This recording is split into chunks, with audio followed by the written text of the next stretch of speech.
Então, boa noite a todos. Boa noite também aos nossos irmãos.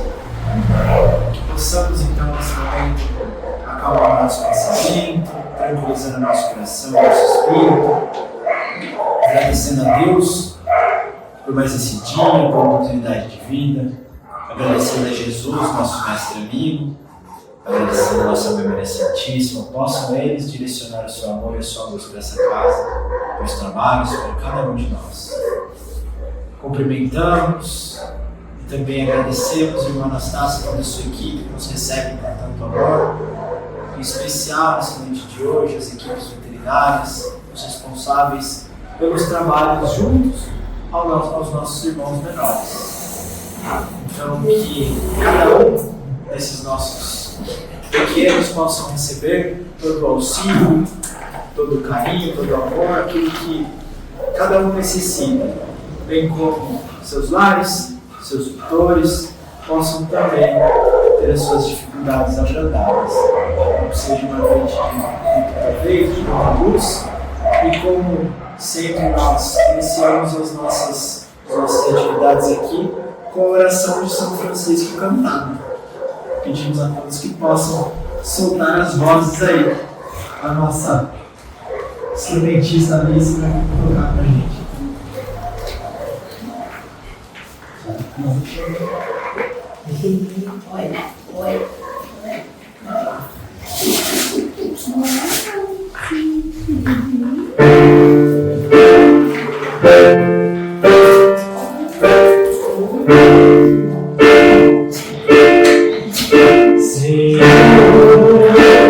Fazei instrumento de vossa paz.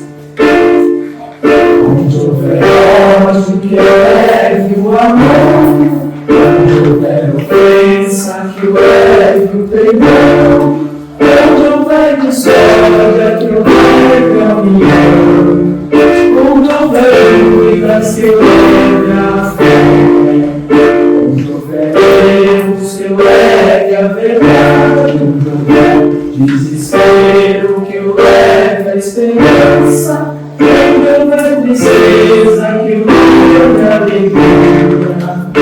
Onde houver trevas, que leve a luz. Ó Mestre, fazei que eu procure mais consolar que ser consolado, compreender que ser compreendido, amar que ser amado, pois é dando que se recebe, é perdoando que se é perdoado, e é morrendo que se vive para a vida eterna.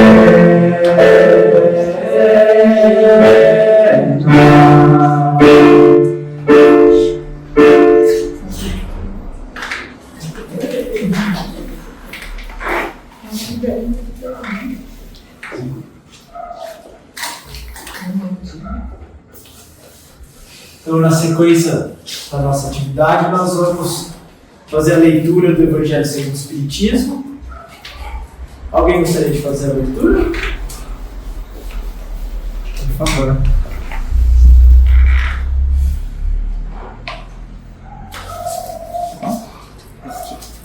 Isso. Então, nessa noite de hoje, foi aberto no capítulo 12, Amai vossos inimigos. E o subtítulo aqui vai falar sobre os inimigos desencarnados. Então vamos lá. Nós precisamos, antes de adentrar na questão realmente de inimigos, compreender os nossos deveres, para com o Criador e para com os nossos semelhantes. Então Jesus, ele já nos trouxe como condição especial, como a regra áurea, a regra de ouro, que nós devemos amar o próximo como a si mesmo. Amar a Deus sobre todas as coisas e amar o nosso próximo como a nós mesmos. E quando nós nos colocamos dentro de uma situação de amor, né? Quando eu falo, olha, vamos dizer assim, se eu tenho que amar alguém como eu me amo, de que maneira eu me amo? De que maneira eu gostaria que as coisas fossem feitas para mim? Da melhor maneira possível, não é? Então, se eu fizer alguma coisa para alguém, se eu prejudicar alguém, eu quero ser perdoado. Olha, eu me equivoquei, mesmo que eu não tenha me equivocado, eu não quero uma represália. Eu quero que em qualquer tentativa de uma reconciliação, aquele indivíduo possa, mesmo que tenha sido algo bastante grave, ele possa me perdoar. Eu quero ser tratado com carinho, ser tratado com respeito, ser tratado com amor. Então, quando a gente fala fazer ao próximo aquilo que gostaríamos, é tudo aquilo que eu esperaria que fosse feito para mim. Então, se eu faço e quero da melhor maneira possível para mim, eu também deveria fazer isso para com o meu próximo. Só que à época de Jesus havia uma certa discordância, ou não sei se era um pouquinho de interesse, porque algumas pessoas se questionavam: quem é o meu próximo? Então tinha os nossos irmãos judeus, né, porque Jesus estava inserido ali no meio dos judeus. Então alguns acreditavam que o próximo deles eram aqueles irmãos da sua comunidade, os judeus, né? Então, eu devo, né, tratar bem, devo fazer o bem, devo me doar, devo perdoar aqueles que são os meus camaradas ali de caminhada, né? Mas já tinha também uma linha, mesmo dentro dos judeus, que dizia, né, o próximo são todos menos eu, né? Então é isso que realmente Jesus vem trazer para nós. Que o meu próximo, aquele que eu devo fazer, aquilo que eu quero para mim, e são todas as pessoas. Só que aí quando a gente fala todos, isso é bem amplo, né? Todos são os meus amigos de caminhada, o pessoal da casa espírita, o pessoal da minha casa, os meus amigos, né? Aqueles que compartilham das minhas ideias. Porém, o meu próximo também é aquele que não compartilha das minhas ideias. O meu próximo, ele também inclui aquele que fala mal de mim, aquele que me prejudica, aquele que faz atrocidades com a minha vida. Ele também é o meu próximo. E aí entra nessa categoria de inimigos. Porque o Evangelho, ele, diferente dos escritos, né, da Bíblia, do Antigo e do Novo Testamento, eles foram escritos por ordem cronológica, né, dos acontecimentos que os evangelistas foram captando ali. Mas o Evangelho segundo o Espiritismo, Kardec tenta organizá-lo de uma maneira um pouco didática. Então ele ensina para nós a amar o nosso próximo como a nós mesmos, e depois ele vem numa próxima e fala: agora vocês também têm que amar os inimigos. Lembrando que os inimigos fazem parte do nosso próximo. E aí o Espiritismo ele vem trazer para nós que as relações, né, que nós temos, elas estão aqui, né, dentro da nossa existência corporal, dentro das nossas famílias, com as pessoas que nós temos contato, mas nós também levamos isso para além do túmulo, porque a nossa vida não se encerra com a morte do corpo físico. Então o Espiritismo nos ensina a pré-existência do espírito ou da alma e a continuidade da vida após a morte do corpo físico. Então nós continuamos levando para o plano espiritual os nossos amigos, né? Continuamos com as afeições criadas, assim que desencarnarmos, reencontraremos aqueles que nos antecederam no retorno, e um dia reencontraremos aqueles que vão retornar depois de um tempo, mas também entraremos em contato com os nossos desafetos passados e aqueles que nós estamos cultivando nessa nossa existência. Então o que ele coloca? Existem também os inimigos desencarnados, os inimigos que já faleceram, que não gostam de nós e que podem nos prejudicar ou tentar fazê-lo. Então essa é um grande entendimento, porque ele nos predispõe a algumas responsabilidades, né? Jesus falava: olha, reconcilia-te com o seu adversário enquanto caminhas com ele. O que ele queria dizer? Tá tendo a oportunidade de acertar com aquele que você está andando junto aí e não está batendo o sangue, né? Então acerta com ele, porque se levar para frente isso, vai ter dificuldade. Porque não é aquela impressão que nós temos, coitado, né? Desencarnou, vai descansar, né? Acabou essa conversa para nós. Desencarnou, vai partir levando tudo aquilo que cultivou. E não obstante aquilo que nós cultivamos agora, nós trazemos ainda toda uma bagagem espiritual que nós não lembramos. Então tem os nossos amigos cultivados agora, mas nós temos uma gama de amigos e inimigos ou desafetos que nós geramos ao longo das nossas existências. E aqui eu preciso abrir um parênteses. Esse momento da nossa encarnação é o nosso auge como espíritos. Então nós estamos na nossa melhor fase. Então imagine, se essa é a nossa melhor fase, tão imperfeitos que somos, imaginemos lá para trás o que nós não fizemos. Né? Então, com certeza, ainda na nossa condição, nós trazemos, né, uma série de necessidades de reparação. Porque tudo aquilo que a gente transgride a lei do amor, né, tudo aquilo que nós fizemos de mal para alguém, em algum momento isso vai ter que ser consertado. Porque é plantio e colheita. Então eu gerei um débito perante a lei de Deus e eu vou ter que ressarcir, eu vou ter que consertar, eu vou ter que reajustar para que a lei do amor volte a imperar. Então todos aqueles nossos desafios passados, em algum momento nós vamos ter que ajustar tudo isso. Então, esses nossos irmãozinhos, né, que ainda muitos deles não compreenderam a necessidade de caminhar no caminho do bem, eles retornam e aí vem os trabalhos obsessivos. Né? Olha, agora eu achei ele, eu vou judiar dele. O indivíduo vem na casa espírita e falou, não sei o que está acontecendo comigo, eu não ando me sentindo bem, tem um monte de coisa acontecendo, um monte de dificuldade na minha vida. E aí o Espiritismo vem nos auxiliar. Trazemos esses irmãozinhos aqui, eles são acolhidos, são parados, são esclarecidos, e quem sabe ali é um início de uma transformação. Né? Mas a grande transformação ela tem que partir de nós, né? Porque o outro não pode resolver aquilo que é problema nosso. Então muitas vezes vão ter que haver novas oportunidades, né? Novas encarnações em que estaremos em contato com alguns desses nossos desafetos. E isso também explica muitas das nossas relações turbulentas, né? Mesmo dentro das nossas famílias, né? Aquela convivência difícil com os irmãos, né? Às vezes são esses irmãozinhos que são colocados ali para que a gente consiga mudar aquilo que antes era de embate para uma relação de amor, né? Por mais que sejam muitas dessas relações ainda difíceis, né? Mas vão se criando laços de amor e aquilo que antes era dificuldade vai cada vez mais se fortalecendo. Então é para ver quão sábia é a espiritualidade, né? Nos põe o véu do esquecimento e nos permite reajustar as nossas relações. Então, inimigos desencarnados, o espírita tem ainda outros motivos para ter indulgência com seus inimigos. O que é ter indulgência? Ter indulgência é, de certa forma, deixar passar a coisa. Não é você não ver o erro, não é você não observar que o outro tem algum comportamento que não condiz com aquilo que a gente espera, mas é quando acontecer alguma coisa, se eu puder ajudar, eu ajudo. Se eu não puder ajudar, eu não atrapalho.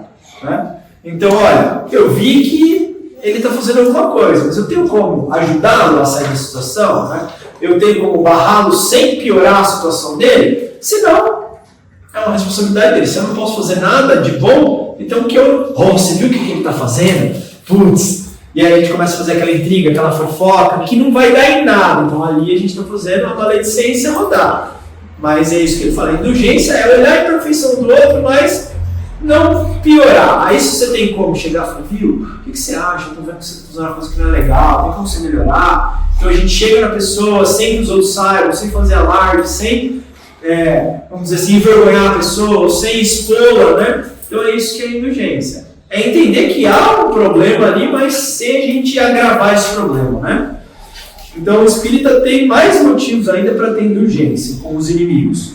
Ele já sabe que a maldade não é um estado permanente dos homens. Por que não é estado permanente dos homens? Porque nós estamos aqui para aprender e se melhorar. Então mesmo aqueles que estão hoje cometendo equívocos gigantescos perante as leis de Deus, perante a sociedade, eles também vão melhorar.